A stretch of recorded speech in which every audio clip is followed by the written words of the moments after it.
Cashflow Diary Podcast, episode 195. Welcome to yet another exciting episode of the Cashflow Diary Podcast, the podcast that teaches you insider tips, tactics, and strategies for creating leverage streams of cash flow into your life. Learn from top-performing entrepreneurs, business owners, investors, and thought leaders from across the globe as they share their secrets to success. Like what you learn on this and other Cashflow Diary podcast episodes? Go to learninvestingnow.com and sign up to receive powerful tips and information that will help you succeed as an entrepreneur and investor. Now, here's your host, investor, entrepreneur, business owner, educator, speaker, author, and master facilitator of Robert Kiyosaki's cash flow game, Jay Massey. All right, ladies and gentlemen, welcome to another episode of the Cashflow Diary Podcast. My name is Jay, and you knew that already, and you also know that I'm the host. And I'm glad today that you are here because many times you've heard me say things like, you will never out-earn your personal growth. Well, there's a reason for that. And more importantly than that, sometimes the most important thing you can begin to work on is yourself, period, bar none.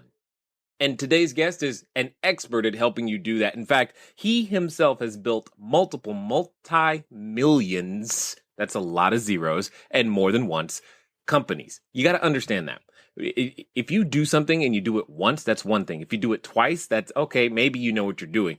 But if you can do it in multiple industries and span many different countries and with your business experience and help, get this in your head, 10,000 trainers. He's on a goal to help 10,000 trainers train all the information that he knows in his head and has the ability to help you and I do that very thing. Business leader, author, trainer, humanitarian. He has even been able to help Make-A-Wish raise millions of dollars for more children. Here's the thing. When you have attained the goals that you have, I believe those goals become a responsibility, and this gentleman has managed to give back a significant amount, and today he's giving to you. I'm speaking, of course, of David T.S. Woods, and here's the key thing. You'll be able to get a whole lot more of him because he's got a podcast. Amplified Life is his thing, and I love it when people want to live absolutely on the edge, become the best of themselves. And now, let's get the best from Mr. David T.S. Wood. David, you there? Jay, what an introduction. I think that's my favorite one ever. Hey, by the way, great job on what you do. I mean, I really love your style. I love how you bring your information to your public, and I just want to commend you for doing an incredible job. Thank you. It is a labor of love, and as you well know. So I appreciate that. Now, what I'm going to do is I'm going to ask you the same question I tend to ask guests, the very first one all the time. And to give you a little bit of background, I tend to look at today's entrepreneurs a lot like yesterday's superheroes. Okay, so I think they have a lot in common. You know, superheroes, they get dressed up. Entrepreneurs get dressed up. Occasionally, superheroes put on tights and masks, and entrepreneurs think they're wearing capes when we're going around doing things. Did he say wearing tights? I've done that a few times. Yeah, well, see, there you go. There it is. There it is. So all I'm saying, though, is we use our special talents and skills to help other people with whatever their challenges are. That's what we do. But just like that superhero. The superhero at one time, you know, before they got bit by the spider or hit by radioactive whatever, they just were typically normal people living a normal life. So they had an origin story.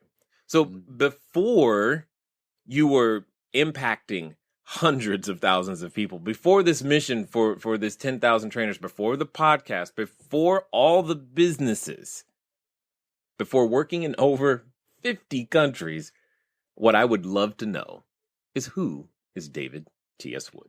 Well, you know, it starts born in England, and you know, I lived. My dad was in the army, so we traveled a lot. So lots and lots of different schools, and I was really, really bad at school. My history teacher sat me down when I was 15, and he looked me square in the eyes. His name was Mr. Osler, and he said, "David, you're the worst student I've had in 37 years of teaching, and you'll probably end up in jail or on the streets. And I left school that day. I was quite angry. I was quite enlightened. Wow. And I told him to go somewhere very, very far away. Yeah. Was it warm where you were telling him to go? Yeah, it was warm, warm and fiery. No doubt. And I left school that day, and I left home around the same time. So I left home at 15. And I started dabbling in business. My first business was a window cleaning business. And I actually swept chimneys. I know it sounds kind of like an Oliver Twist story, but... I was thinking Mary Poppins, but okay, yeah. Chimney, exactly. Chim. Yes, it's my favorite movie ever. It's awesome. Anyway. There you go. But, something happened when I was 20 that kind of changed the course of my life, and it was an accident. Because at that time, everyone I knew was getting high. Everyone I knew was getting drunk. I mean, we had a pub culture in England. I played on a darts team. And 12 of my mates were going to go on an all-inclusive trip to Tunisia. I had no idea where Tunisia was. I just knew it was all-inclusive, which meant we'd be having a lot of drinks and a lot of laughs. And when they left, I decided to stay and travel until my money ran out. I had about $2,000 left in my money belt stuffed down the front of my pants because I was so terrified of everything. And it was almost like when they took off on the plane, I turned around for the very first time in my life and noticed the world. I noticed people, and I was terrified of them because I'm in a Muslim country. For those of you that don't know, Tunisia is in North Africa, and it's a Muslim country. Here I am, I'm 54, so this is when I'm 20, 34 years ago. I'm wearing those like tight, a muscle shirt and really tight little shorts, which was very much the fashion back then. Where in a Muslim country where showing your arms and legs is just not the thing. And what ended up happening was, I locked myself in a hotel room for 7 days, and I used half my money. I was terrified to go out. But I realized in the end I had to go out. And I started a journey which lasted 10 and a half years, 42 countries. And I traveled around the world, and I worked illegally almost everywhere I worked, and ended up in Canada where I live now. And I was illegal here for 3 years. I slept on a roof the first night, and I arrived in Canada with a backpack, a guitar, and about $200. And that was in 1990. And since then, the sort of the business journey has started. Wow. Okay. Did you say slept on a roof? I just want to make sure I heard that correctly. Yeah. Well, I did that. When I went every time I went into a new city or a new town or a new country, I would give myself, I couldn't spend any money until I had somewhere to live and I had a job. And so the first night, typically in every single new country especially, I would sleep on a roof. And the reason I slept on roofs is there's no people on roofs. So I found it to be the safest place to sleep in a new city. And then the next day I would go out and knock on doors, and I'd figure out where I'm going to live. And obviously it got easier over time. But it was an incredible 10 and a half years. I mean, I can't tell you, I spanned the globe, and I ended up in some incredible stories and situations. And it was a wonderful time. You do realize there's a book there, right? Yeah, I know people keep telling me that. Especially all my friends that are authors. They keep saying they want to kick me in the butt. Come on, Dave, write. I'm like, yeah, there's a serious book there. Sleeping on a Roof. That's a great, just start with that title. Now, one of the things that I would like to point out, something that you said that I think is cool, that I don't know if it was good, I don't know if it's bad, I just know it was somewhat of a courtesy. Oftentimes we can deceive ourselves into thinking, like I know for myself, many people that I've run into went on to college, went on to, post-grad and many other types of further education, only to find out that they really weren't doing it for them or probably should have never been there in the first place. I to some degree, I wonder, do you think your teacher now did you a favor by telling you that you were a horrible student? Yeah, I mean, but the thing is, I was a horrible student, and the truth is, I did end up on the streets at times, and I did end up in jail a couple of times, right? So, I mean, I was going down a bad road, because at that point, like I said, most of the people I knew were getting high and they were getting drunk, and that's the only world I knew, and there's a great philosophy that you become the sum of the 5 people you spend the most time with, and as far as I was concerned back then, that was the whole world. The world that existed around me was the only one I knew.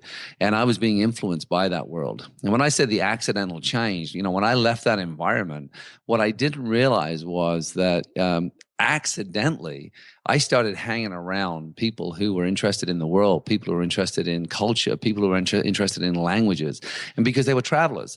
And those travelers had lives, and those lives had, sometimes were incredibly inspirational, or were like me, they were a little bit lost, kind of finding their way. And so accidentally, I left an environment that was toxic, and I found myself in an environment in the end that was incredibly empowering. And that often is for a lot of entrepreneurs. You know, you got to look around you and say, you know, one of the first changes I always like to say with people is, you know, environment is stronger than willpower. And so, you know, if we do a little summary right now of the people you spend the most time with. And a good indicator is this: if you're around people and when they leave you, you know, you're in a conversation with you, hang out with them, you feel smaller than, you feel less than, you feel, you feel like, you know, your life isn't, you know, you don't see your own greatness when you're around people, then sometimes they're the wrong people. And it's one of the hardest things to do is divorce yourself from friends and get new friends. But sometimes it's the first thing you need to do is to clean house and start hanging around with people that want things that you want. Indeed, indeed. Just an interesting question, though. Now, I'm assuming you speak at least one other language? A couple, yeah. I was going to say all this traveling. It'd be interesting. Now, you bring up the concept of spending time with, you know, the five most individuals and being influenced. We talk about the concept of eustress a lot here, and I like that differentiator in a sense, and thinking about the positive sides of peer pressure and hanging around the right types of individuals. With that being the case, I guess what was the transformational moment? Because see, there's a moment in every superhero's journey where they realize, oh, I have a skill. Oh, I have a gift, and I've got to go share it with people. What was that for you? Well, it's actually going to sound really negative in the beginning, but it turned out to be, again, like most negative things that occur, you know, whether it's months or years later, you look back and say, I'm so glad that happened. But I was asked to MC a wedding, and it was in a small town. All my friends were there. I'd never been on stage. I wasn't a stage guy or anything. I was an entrepreneur. I was growing businesses. And I emceed this wedding, and I completely messed it up. And I'm talking about to the point where the groom side of the family, and remember, most of my friends were in that room because it was for my best friend's sister. So a lot of we had the same friends. The groom side of the family got up and walked out of the wedding. They didn't come to the party, and some of them didn't speak to him for a year. So, I mean, I'm talking about a complete... Wow. I mean, and I went into this tailspin of complete public humiliation. And for years later, my wife would catch me sort of staring off into space, and she'd say, David, stop thinking about it. And it was like I almost got stopped in time. And then, you know, and it affected every part of me, you know, and what ended up happening was, a few years later, my marriage was on the rocks. I was not in a great place. You know, my business was doing okay. I mean, I was kind of stuck. And my wife suggested we go to a personal development program. And I just said yes. I say yes. My favorite word, by the way, is yes. And my second favorite is both. Right? So we drove up into the mountains to a sort of an elite sort of transformational personal development program with a guy called Harv Eker, who wrote the book Secrets of the Millionaire Mind. And I'm watching this guy on stage, and halfway through the second day, I said to my wife, I said, I'm going to teach this program. She looked at me, she said, I know. And I went about becoming a trainer, and I've dedicated the rest of my life to that moment because I watched a guy that had a system. That's why you see 10,000 trainers, because, you know, I was in so much pain from that incident. I mean, there's nothing like total public humiliation to put you into sometimes into a dark spot. And now, you know, I mean, my next event's got 15,000 people in it, right? And so, you know, and I spend my time traveling around the world, writing and delivering training programs, but fully experiential, where the audience is a star. And at the wedding, I try to be the star. I try to make it all about me. I had no understanding of the possibility of empowering an audience. So it was really, that was a transitional moment for me when I sat in that room and decided. They say the two most important days of your life is the day you're born and the day you discover why. And I discovered why that day, and I've dedicated my life to it since. That's awesome. It's always something like that. It has to be. I find that those moments, so we call them those superhero moments. They often start with a tragedy, but they definitely mark us in some unique way that ends up explaining why are they so passionate about what they're doing now and going off into the stratosphere. So this is kind of a setup question to some degree, but I'm curious to hear your thoughts. One of the most important skill sets that I've learned as an entrepreneur that is absolutely bar none necessary is what some people I think today overlook, especially in the days of, Twitter and Facebook, etc. But just being able to communicate is a necessary skill set for an entrepreneur. I would love to hear how important you believe it is, given all the experience that you've had, and especially if you could go back and redo that wedding thing. Well, I have. I've emceed now. I mean, I've just been asked to MC another wedding, but I probably MC 1 or 2 weddings a year. In fact, Mike Dooley, you know Mike Dooley? He's a tut.com. He's a best-selling author. He was on the movie The Secret. Have you ever heard of him? No. All right. Well, he wrote a book called Infinite Possibilities. He's written 11 books, so he's a prolific author. But I actually wrote his wedding, and I not only emceed his wedding, but I married him. So I've actually come a long way. Wow. And I just wanted to say that not because it's Mike, but because a lot of people may know him. And so, I would say that the art of communication in all forms. I mean, physiology is an art of communication. The willingness. I always say, everyone. This is one of my quotes, but everyone's waiting for somebody else to go first. So communication is a nonverbal thing first. It's a willingness to reach out. It's a willingness to touch people. I mean, I use a lot of physical touch, especially with strangers, because imagine 10 and a half years in 40 countries. And I didn't speak the language of many of those countries when I went in there. Right. And so I had to rely very, very heavily on a physiology and an openness in my smile, in my eyes, in a connection that was deeper and richer and more authentic and deeply caring. I mean, there's a lot of attributes to communication. But I think if you go through the multiple layers of communication, then you say, well, okay, and at some point you got to speak. And I think that, again, it's not a question of being articulate or using the right words. It's about where's the origin of the words and how connected am I to my words. So if I deeply am connected to my words, when I speak them, they're gonna have a resonance. There's gonna have an impact on people around me because I truly believe in what I'm saying. And that's why some people, they can talk what sounds like absolute nonsense, yet they're so deeply impassioned by and they believe so deeply in what they're saying that people are kind of in awe. And they're like, I don't know what you just said, but I'm in, right? You hear that a lot with entrepreneurs. People are like, I think you just described nearly every politician as well, but keep going by all means. Well, yeah, but some of those are not completely authentic, right? Right. But this authenticity piece, I think, is big. But then if you start to master skills, if you say, well, guess what? I am going to master certain skills. So in other words, I'm going to take my communication to another level. So what can I do? Well, I can learn how to be powerful in front of a room. And if you look at some of the great world changers, and they had different styles. Mahatma Gandhi had a completely different style from Martin Luther King, which had a completely different style from Kennedy. But each one of them have a resonance with their connection to their words, but their ability to deliver and communicate in front of it. Because, I mean, great entrepreneurs want to communicate to hundreds, if not thousands, if not hundreds of thousands of people. And people who are okay doing, the mom and pop thing, you're still going to have to communicate to, 20 or 50 or hopefully 100 people a day. But at least there's going to be that need to have those verbal skills as well. But mostly people forget. Our words are only 7% of our effectiveness in our communication. And our physiology actually makes up the greater part, and then tonality and all those things can be learned. So I'd say for an entrepreneur, think of yourself as an asset. You're the greatest asset. And think of the greatest investment is you. And I would say start doing things like improv, go to acting classes, go to communication classes, go to personal development classes. And like I say, your wealth can only grow to the extent you grow yourself. And I think it's fun because you're going to start really finding that, even your physiology, how to move your body, it can be a learned skill. It's interesting and refreshing, by the way, to hear you say these things, especially some of the what some might consider to be off the wall or outside of the box.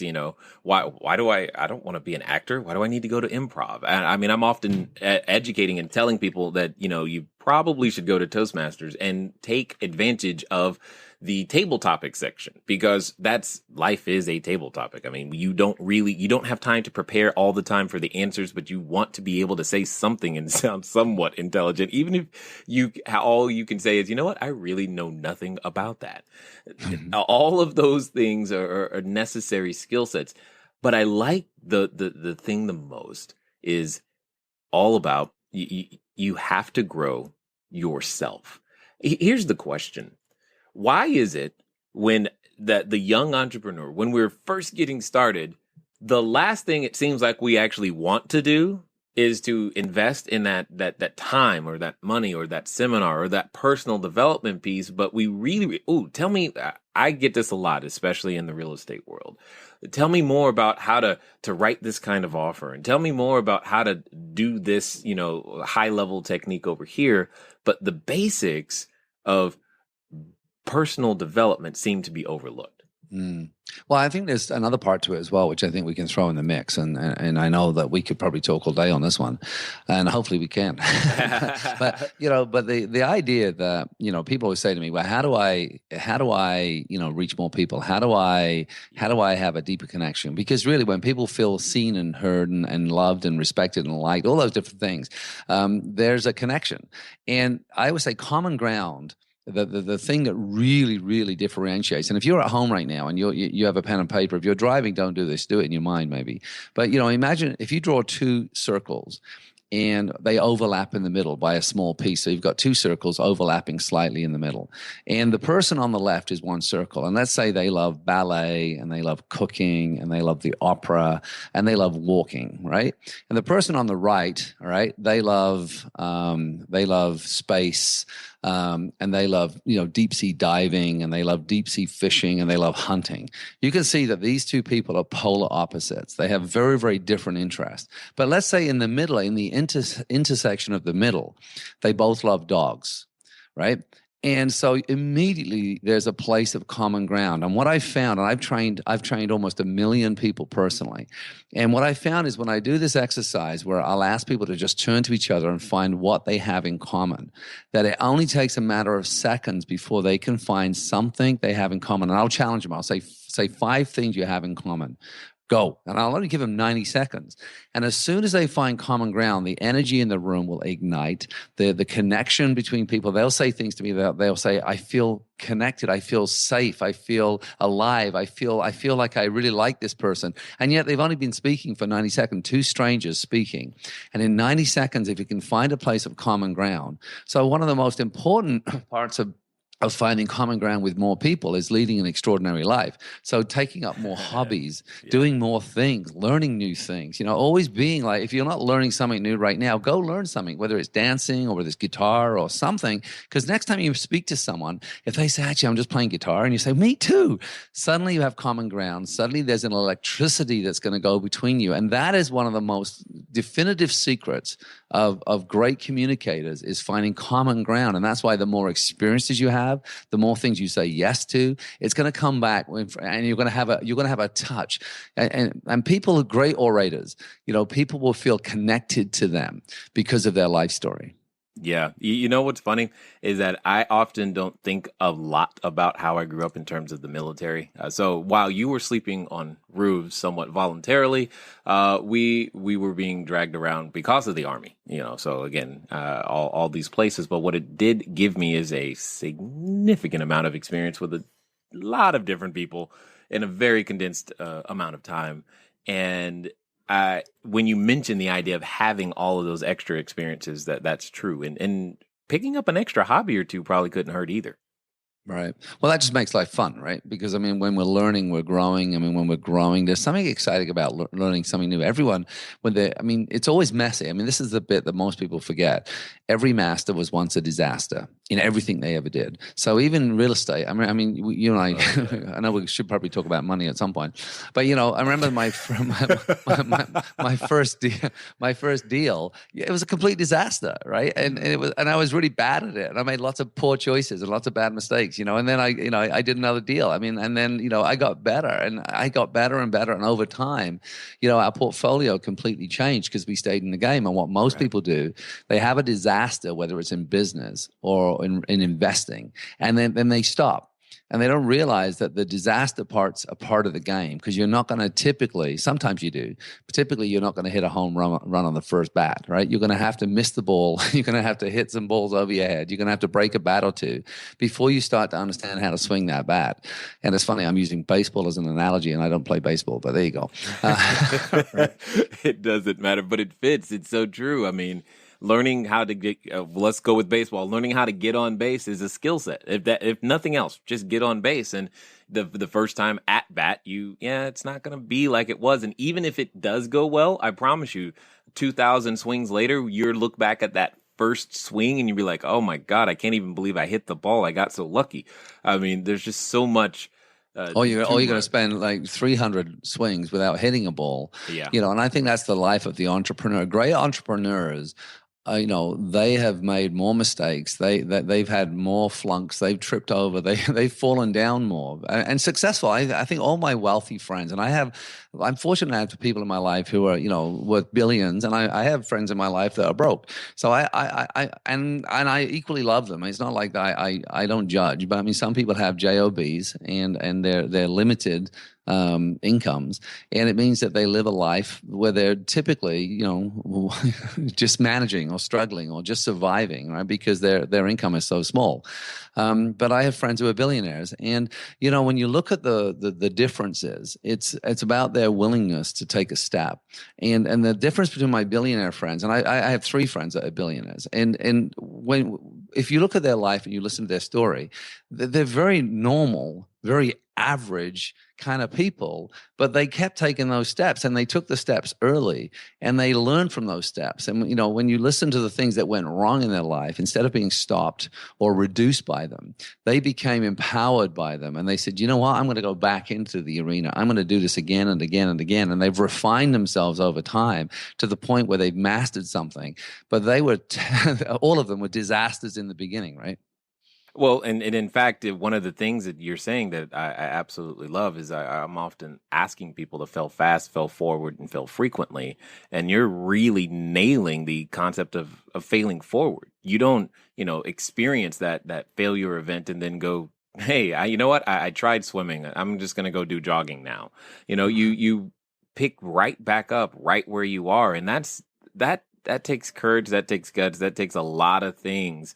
So I guess, if you were that entrepreneur right now, you're going about learning to become, more than what you currently are. Because I'm sure I get the question a lot, Jay, can I do this? And I often tell people, no, you can't. The version of you that is standing in front of me is not capable. You must become more than the one that's standing in front of me right now in order to get to become the person that you could actually execute on this dream.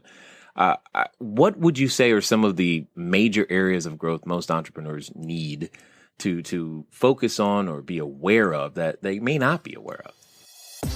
Okay, so you probably picked up on this at least once before in one of the many other episodes, but personal growth is a part of the name of the game. You must do some of it. You don't have the option to not grow personally and make your business work.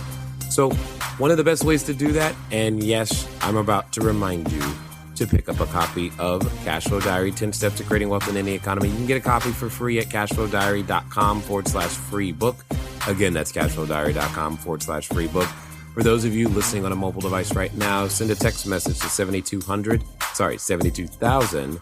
72,000, the keyword is book. 72,000, the keyword is book.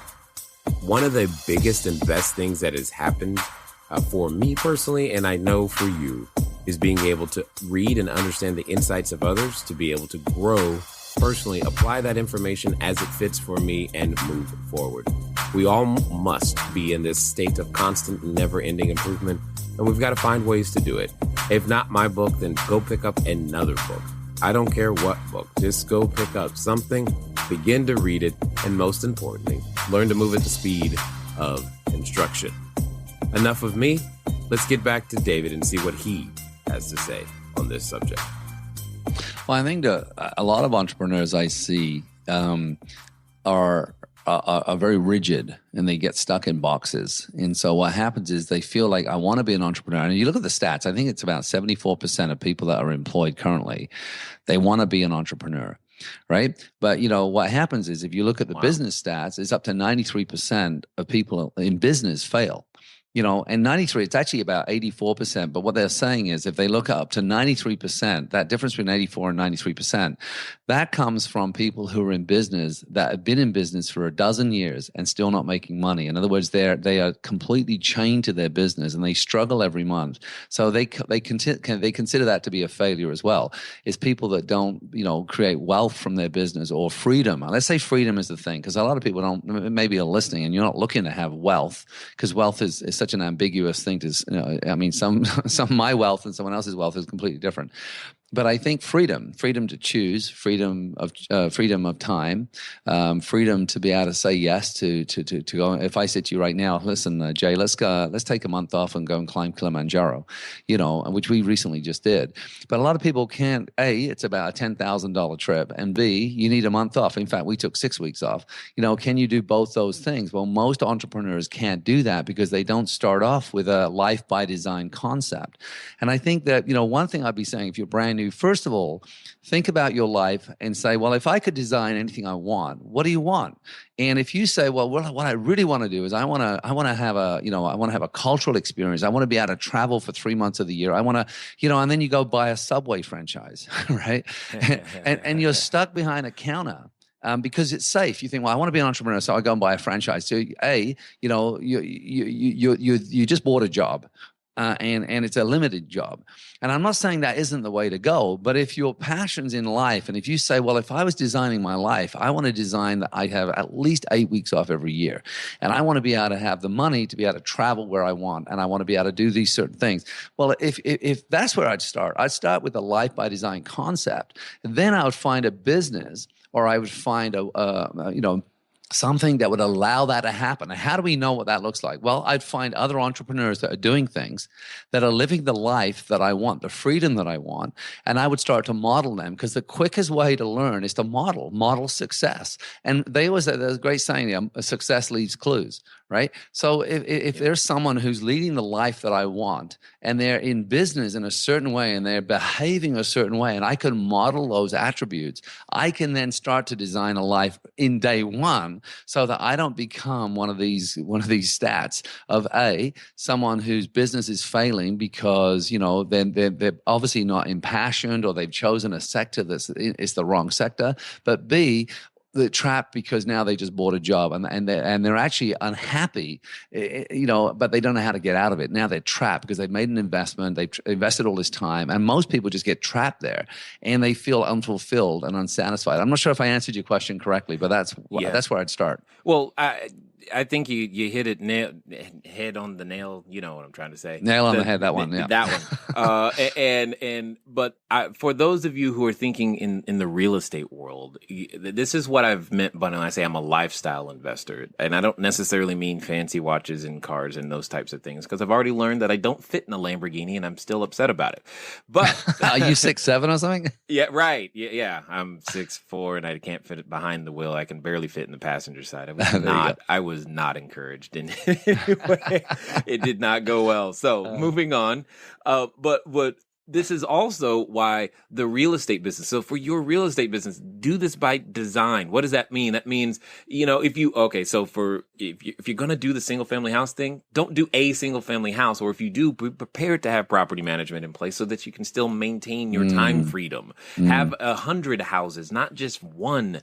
If you're going to do the Subway franchise thing, here's how you do the Subway franchise thing and still manage to do lifestyle. You have 15 franchises, not one. That way you have the ability to put in between you and that counter a number of people who can watch and oversee and do those other things. It's a matter of scale. Most of what you're wanting to do can be done. It's just there's so much more that's required from a team standpoint and scalability standpoint in order to make all these things happen. No more playing the small game at all. No more playing the small game. So I'm curious to know, David, what would you say if you had to, I should say, start from zero today, right now. I love that. I love that question. One, what resources do you think you need to get going? And two, how long would it take you? What would you do? Well, I've reinvented myself quite often. I mean, I consider myself to be a little bit of a reinvention expert because I don't have any fear, right? I mean, because I've learned how to trust me. And I think, having self-trust is a big thing. So the number one resource I feel is people. Because, yes. right? Sorry, you just got me all kinds of excited did you get goosebumps then, Jay? Right. It was like, yeah. Right? Yeah, because people always think it's money, but it's not. It's people. Because if people know, like, and trust you, they'll invest in you. And if you've got experience and you're integrous, because integrity is a really important thing. One of the hardest lessons I had to learn was how to tell the truth. And I always say it took me 44 years to learn how to tell the truth. And another one of my quotes is, my 8 most favorite words: tell the truth all the time with compassion, which means you've got to tell the hard truths and you've got to be able to tell the truth, which means, if I lost everything, and I'm a resilient, I don't lose myself. I just lose what I had. I lose my home. I lose my car. I lose whatever it is, right? All those things are gone. Everything still remains. The only thing different is I don't have that particular property in my life anymore, or that car or whatever. And most of us tie our success to the wrong thing. And I look at the friends I have. I look at the connections I have. And I would go and I would look at what is it I want to do next. And I would do it immediately. I'm talking about, and this is what I've done in the past, where I've changed my life. And I've gone from one thing to the next. I do it the very next day, and sometimes the day of a disaster. And again, I've never gone bankrupt, but I never judge people who do, ever. I always say Walt Disney went bankrupt 7 times, and I've had friends who've dealt with bankruptcy. I mean, Donald Trump's been bankrupt 4 times, I think now. But the idea, though, is that the resource we really have is people, and people who believe in us and believe in what we want to create. Is go and partner with someone who has the money, who has the an equal, and light them up and allow them, and then allow them to see something that you want to create. And I always find that that's the easiest thing, Jay, is to sometimes, it's like having a fire. I mean, people who've lost everything in a fire. A friend of mine, Rick, he lost his home, and it was in a wildfire, a forest fire, and it spread, and it took about 230 homes out from our city. And I remember I was there with him the day he found out his home was completely gone. And I looked at him and I said, Rick, I'm going to make a prediction that one day you're going to phone me and say, Dave, that was the best thing that ever happened in my life. And I saw him about a year later. You know what he said to me? He said, Dave, that was the best thing that ever happened in my life. Because he said, guess what? We got to redesign our new house. We put a pool in it, and the insurance was really awesome. He says, all the clothes I never wore were gone. All the crap. Yeah, I lost some photographs. But in today's world, no one loses photographs because they're all in some cloud somewhere, right? So in the end, and this is a big thing for entrepreneurs, always have the right insurance. I can't stress enough that insurance is something you don't want to be skimping on. Even when you rent a car, put in the extra $1 million. Because if you hit someone, it's just easier to have more insurance than less. And I know it's a pain in the ass, but I'd still do that. And so what I say is that, sometimes you lose everything. You get a brand new start. And it's almost like, yes, I can do whatever I want now. All that old crap's gone. I've got all the experience still remains. I have more experience than I had. I learned things that I didn't know when I started my last endeavor. And now I'm a brand new person with a brand new start. So I think it's actually a great thing to think about. Yeah. And it becomes this, it's like, all the weight that you were, if you were swimming and you were swimming with weights on, all of a sudden the weights are gone, and hey, you weren't going to clean the garage anyway, so hey, at least it's gone. You don't have to worry about it.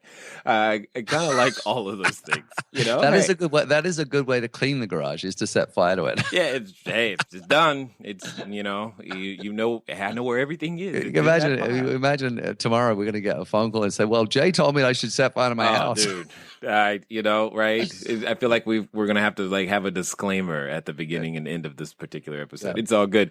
So when it comes to the idea of creating businesses, share with us some of the ones that you've done and what led to making those possible. Well, again, like I said to you, when I started out, I was a window cleaner, and that's a really important start, because I've said, when I see people like right now who are struggling, and I would say, why don't you just grab a ladder and a bucket and start there, and then build because I would. I mean, if I lost everything and I needed to make money, I mean, I don't see that happening, that I ever have this I need to make money mindset anymore. But let's say I did, I would have no problem picking up a ladder and a bucket and going back to my roots. But I'd build a really, really big window cleaning round that offered such amazing service that became significant that I'd find a manager to run it and I'd have a residual income from it. And I would guarantee that would happen within about 6 months because I would not be denied. And the difference between a great entrepreneur and one that is mediocre is the level of passion and the level of drive that they're going to put in the beginning. It's like, a rocket ship. All of the energy is used in the beginning. So when I start something, I go so hard and so fast. And it's like, you're not sleeping much. But I also have an end game. I'm thinking, well, how soon before I can hand over this thing I'm building to somebody else so I can then claim my freedom again? So I don't go into it, I'm going to go clean windows. I'm thinking, all right, I'm going to build the best freaking window cleaning company that this city's ever seen. And then we'll take over the next city. And then it's going to be the province, right? That's a different mindset from most people. So I started window cleaning, and it taught me how to knock on doors, and it taught me about building relationships, and it taught me about freedom, because I'd been working at the time. I remember I left school at 15, and I was earning 40 pence, as 80 cents an hour. And I mean, it sounds like Dickens' wages, but I mean, I was like grossly underpaid. And I remember when I first built a window cleaning round, I was like cleaning council estate windows, which is like rows and rows and rows of the same houses. And I'm out there and I'm cleaning these windows. And by the way, this sounds like a window cleaning story. I think this is an entrepreneur story. I think this is a philosophy story. This is I can apply the same principles to any business and I'm going to have the same success, right? I start off there because I don't know how to window clean. I just borrowed a ladder from next door and I was kind of broke, and here I am. And I owned a motorcycle, by the way. So I'd take my ladders, half of them up the village, and then I'd come back for the other half and I'd be riding a motorcycle with a freaking 12-foot ladder on my shoulder, right? And what I do, I started doing this kind of like small scale. But I was still suddenly I was making 4 or 5 times more because I was in control. I could work as hard as I wanted to. And then as I started to see it a little bit more clearly, I started to say, well, why don't I do the pub? Why don't I do, the big manor house on the hill? And before long, I started to design a window cleaning route that had the biggest houses where I made the most money. And I would often be given a cup of tea and I'd climb onto the roof and I'd sit there in the English countryside. Remember, I was imprisoned at, 80 cents an hour. And here I am sitting there with my legs crossed, eating a chocolate biscuit on top of a manor house, and a manor house and I'd make 250 pounds, which is, I couldn't make that in a month, and I'd make it in a day, and I'd spend the day there, and I'd have a laugh with these very, very rich people, and I'd ask them questions about their life, and I'd look through their windows at the journeys, and maybe that's what inspired me to travel, right? And I'd say that, and before long, I started to design the route around how I wanted to feel, and then I found someone to manage the route, and so that started to pay me, and I could go and do something else, and that was an early lesson that I still apply today. No doubt. And I can hear it. And I hope for those of you that are listening, you also heard he didn't let what he didn't have stop him. I mean, including knowing how to clean the window. he did. I've tried to imagine carrying a ladder on a motorcycle, but Well, my first car, because I had a motorcycle license in England. In fact, on my Instagram account, which is Amplified Living, right, there's a picture of my first car, which is a 3-wheeled car. It's called a Robin Reliant. And so my first real car, I could drive on a motorcycle license, but as long as I didn't use reverse. So if I wanted to reverse out of a parking stall, apparently I had to push it. Of course, I always used reverse, but it had a reverse on it, but under the statutes. So Actually, I ran my business. After a while, I bought this little 3-wheeled car, man, and I had more freedom. My girlfriend at the time worked for a big corporation. She was an executive assistant for the GM of this large company, and I saw how big his car was and how fancy his watch was, but he had no freedom. And I'd be sitting on the roof eating chocolate biscuits in the middle of the afternoon, laughing with people. Right. And I thought, I got life made here. Right. So if you value freedom, listen to what is being said. So tell us a little bit more. What are you doing today? Where are you today? Are you are you better with your geography now? Yeah. I mean, I live a life by design. I live in the most gorgeous place in Canada. I mean, in fact, after the show, I'll show you. I'm overlooking a lake that's 80 miles long. It's breathtaking. And the philosophy of a life by design means that I create every day should be an experience. So again, as an entrepreneur, if we start off with the philosophy of life by design, it means we have to work really, really hard, but never lose sight of the fact of what we're building. And that's where, leverage comes in. So, I've built every kind of company. I had a natural products distribution company, where we were the first persons to put in, handmade, handcrafted displays into like health food stores. And we were in every single health food store in Canada, and we were bought out by a Swiss company. I've owned a restaurant and a pub. We had a huge restaurant and pub. I mean, I could go through, a litany of different experiences, but the one that changed my life and allowed me to think differently. And this is, I don't know if you've ever read the book, The E-Myth by Gerber. Have you ever read that? Yeah. What I love about The E-Myth, which is the entrepreneurial myth, they talk about the lady that, loves making pies. And she's brilliant at it. And everyone says, oh, you should open a pie shop. And so she does. And then once she opened a pie shop, suddenly she has to get an employee, and then she suddenly has to do advertising, and she has to do all these different things. And they say the number one reason why people fail in business is because of a lack of skills. And the things that we're passionate about, she's passionate about making pies, was her skill set. But running a business and being an entrepreneur was not. And so, a lot of people fail there because the dream is around the pie making, but the actual reality is about running a business and the pitfalls of that. And then, not getting paid and paying everyone else first. And there's a litany of things that will come with that. So with me, I got into network marketing, and it was kind of accidental. And I just arrived in Canada. In fact, I was still illegal at some point. I was just about to get my papers to stay in Canada. And, someone offered me this video, and I watched it, and I watched it, and I watched it, and I watched it. I thought, really? You can create freedom? Is that really what you can do? And I bombed, by the way, because every master was once a disaster. And I was an awful network marketer. I was crappy at it, and I did everything wrong, and I was terrible, and fortunately I didn't quit, which most people do when they have that experience. And then I joined another company, and as part of their training, they made me read a book called Think and Grow Rich. Nice. And that book changed my life, because I thought, what? You mean I can think differently about money? I can think differently about wealth? And remember, I had never, I came from a background of window cleaning and stuff like that. But remember, I was willing to trade time. When I came to Canada, I was a waiter, and I was earning $4 an hour as a waiter back then, because we rely on tips in Canada. I remember when I got my first $10,000 a month check, and I'm looking at it thinking, no one ever told me I was worth $10,000 a month. No one. My teacher told me I'd end up in jail or on the streets. This is like amazing. And then I remember, making $100,000 a month and $200,000 a month. And, I've had $1 million day now. And I look at that and I think, well, where do those zeros come from? How do I add a zero to and it's the philosophies that we're talking about. And network marketing allowed me to understand leverage and the difference between residual income and working income, and the difference between passive, residual, and working. So what I do is I understand there's times I have to have working income, but I focus my energies on creating residual and passive income streams. So my real estate business, which we have, we own a lot of strip malls. We own mobile home parks. We own mini storages, stuff like that. We have a lot of diversity in our real estate portfolio, apartment buildings. And so the real estate business, I have a partner, and he takes 6% off the top to manage everything. And then we have managers, like companies that manage our properties, but he oversees the entire real estate portfolio, which means it's completely passive for me. The only thing I do is I get involved in the investing. I love the negotiations. I like the buying part.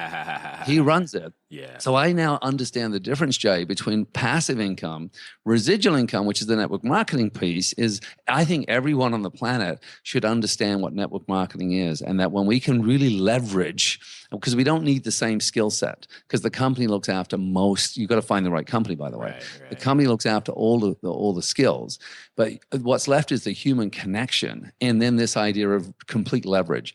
And so, I mean, I think if everyone understood that they're having a business where they can really create a network, and that it can be a global network, and the freedom. I've helped more people create wealth, more people become millionaires, more people create freedom in their life through the network marketing profession. And I still do business consulting, conventional business consulting, but I can't create the same freedom as fast. But people have to treat it like a business, and they have to go into it, and they have to understand in the beginning they're going to be crappy. And when they learn how to master network marketing, they can become unbelievably free. And that's what I love about it. So I love conventional business, I love network marketing, and I love investing. So I'm a rare breed. Well, at the end of the day, we all have those roots that help us. I mean, I know for myself, the network marketing and participating in a number of different companies is part of where I learned so many things when it comes to business and understanding it. But those business skills are something that, I mean, you're hitting on something that is a pet peeve of mine, because a number of real estate people want to do real estate. But I'm like, real estate is still a business. And for whatever reason, we forget that, and we don't learn the marketing, the accounting, the other stuff that you're talking about that's necessary, that's mentioned in Michael Gerber's book. It's just part of the business. I mean, yeah, you may like actually putting up the walls, but putting up the walls and painting the walls and designing the house, that's wonderful. That's your pie. Somebody's got to know that your pie exists, at some place, some point, and you can set up systems and learn all of these things to make them happen at the end of the day. So we've been talking quite a bit. I get the feeling you and I could share the stage and talk for a long, long time. Yeah. So with that being said, though, I'm guessing that there's more than one individual listening right now who wants to find out more of what you're up to, what Amplified Living is, all this other stuff. Tell us a little bit about that and how we can track you down. Well, my company is Amplified Living, and under that umbrella, we have different things we do. Recently we did an Amplified Leadership event, one in Vegas and one on the Gold Coast. And we had like John Maxwell and Robin Sharma and Lisa Nichols and Jack Canfield, and we bring in some of the best minds in a particular area. And unfortunately, some of these guys are real close friends of mine. So that kind of stuff I do. I do events around the world, sometimes adventure, Amplified Island Adventure. I have a little resort down in Belize. We own a private island there, and we take people down there and we create adventures. But if someone wants to listen to my show, it's called Crank It Up. It's on iTunes. And I also have another show called Amplified Network Marketing. But that's a great way to sort of find us. And amplifiedliving.com is our website, and it's just come and play. It's just one of those things. Where if you want to, or actually, Facebook is AMPD Living, Amped Living.